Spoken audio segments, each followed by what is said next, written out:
misteri continua. Misteris amb Sebastià Darbó. Catalunya misteriosa.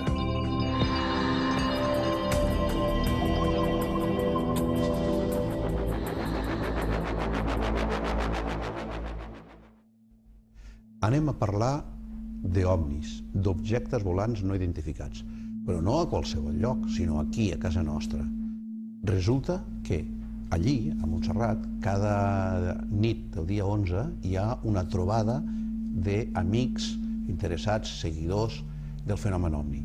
Però entre totes aquestes trobades hi ha una data, la data del 11 d'agost de l'any 2011, on una sèrie de persones, almenys 7, van veure la presència d'un objecte volant no identificat a la muntanya, a la serra de Montserrat.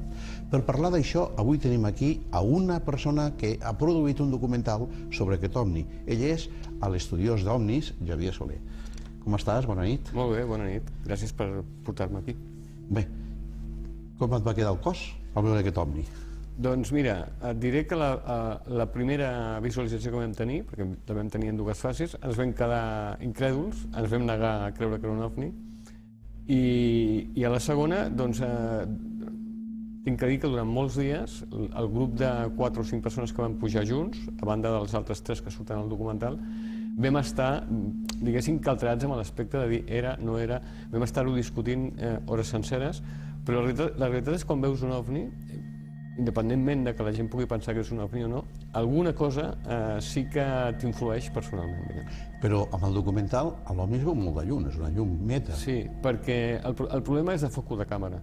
És dir, si tu vas allà, ja saps com és Montserrat, allò és la boca del llop, els ovnis estaven relativament lluny, i la primera visualització que vam tenir era molt propera, però ens vam negar a acceptar que era un ovni. I no ho vau fer. Jo portava una càmera de fotos amb una mà i una càmera de vídeo amb una altra. I ens vam passar com 5 minuts al mig de la carretera dient no és un ovni, no és un ovni, no és un ovni, no és un ovni, i no vam fer ni una foto ni una filmació.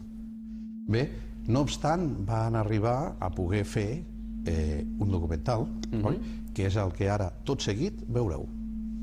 Ja l'heu vist, cada un que opini el que li sembli, però aquest és un fenomen que es dona a la nostra muntanya de Montserrat. Continues estudiant aquest tema? Jo continuo. Ara mateix estic intentant descobrir alguns aspectes que generalment no es prenen en consideració sobre el tema de Roswell, però des de la vessant de les portes de la base aèria de Roswell cap endins, no cap enfora. I d'aquí, casa nostra?